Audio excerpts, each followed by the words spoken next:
여러분, 로봇이 바느질을 한다? 그것도 사람 손보다 더 정교하게요. 정말 상상하기 힘든 장면인데요. 오늘은 바로 이 불가능을 가능하게 만든 로봇, 타스 인텔리전스의 모든 것을 한번 파헤쳐 보겠습니다. 그래서 오늘 이야기는 바로 이 질문으로 시작해 보려고 합니다. 이게 정말 지금까지 나온 그 어떤 로봇보다도 가장 진보된 손을 가진 로봇이라고 할 수 있을까요? 오늘 저와 함께 그 답을 찾아보시죠. 자, 그럼 먼저 이 로봇이 대체 뭘 했길래 AI 업계 전체가 발칵 뒤집어졌는지 그 전설의 시작, 놀라웠던 시연 장면부터 한번 자세히 들여다보겠습니다. 정말 이게 가능한가 싶은데요.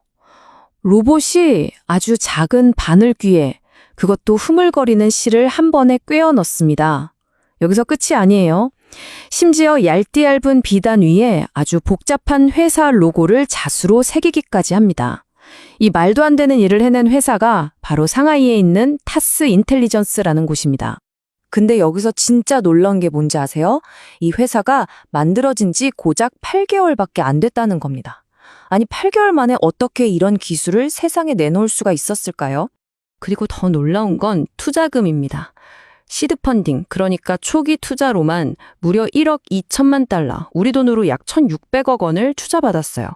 대체 이 신생회사가 뭘 믿고 이렇게 엄청난 돈이 몰린 걸까요? 점점 더 궁금해지죠? 그 비밀의 첫 번째 열쇠는 바로 사람에 있습니다. 이 혁신 뒤에는요, 말 그대로 자율주행 어벤져스라고 불리는 뭐랄까 드림팀이 버티고 있었습니다.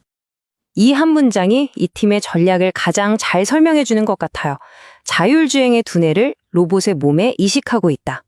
이게 무슨 말이냐면요. 이미 고도로 발달한 자율주행차의 인공지능, 그 뇌를 통째로 가져와서 로봇의 몸을 움직이게 한다는 거죠.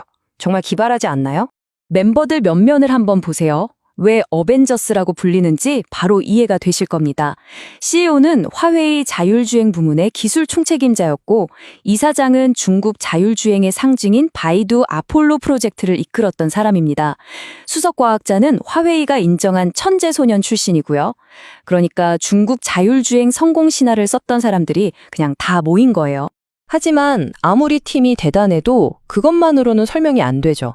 이 모든 걸 가능하게 만든 진짜 비밀병기가 따로 있었습니다. 바로 로봇이 촉각으로 세상을 본다는 개념인데요.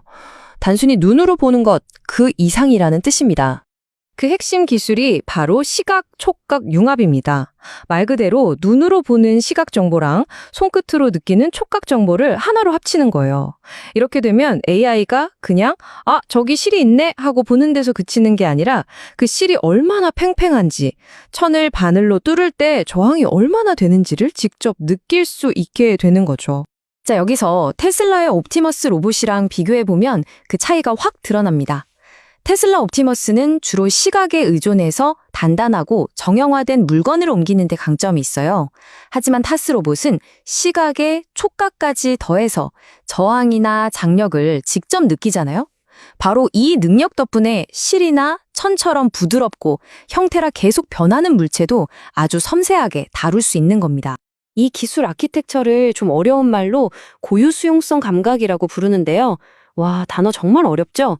근데 쉽게 생각하면 이런 거예요. 우리가 눈 감고도 내 팔이 어디쯤 있는지 알잖아요. 그것처럼 AI가 자기 로봇 팔이 지금 어떤 상태인지 또 어떤 힘을 받고 있는지를 스스로 아는 능력입니다.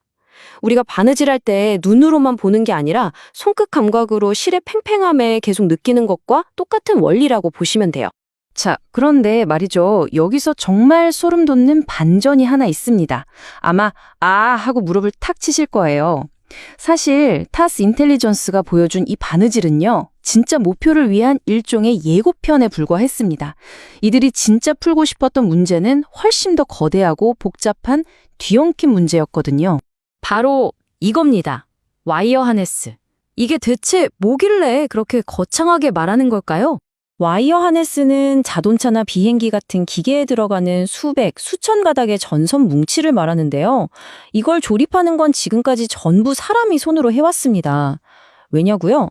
너무 복잡하고 전선은 계속 흐물거리니까 로봇으로는 도저히 자동화가 불가능하다고 여겨졌거든요. 그래서 로봇 공학계에서는 절대 풀 수 없는 문제라는 뜻으로 골드바흐의 추측이라는 별명까지 붙여졌을 정도입니다. 이제 모든 퍼즐 조각이 딱 맞춰지는 느낌이죠? 보세요. 바늘귀를 꿰는 서브 밀리미터 단위의 정밀함은 작은 커넥터를 꼽는 데 꼭 필요하고요.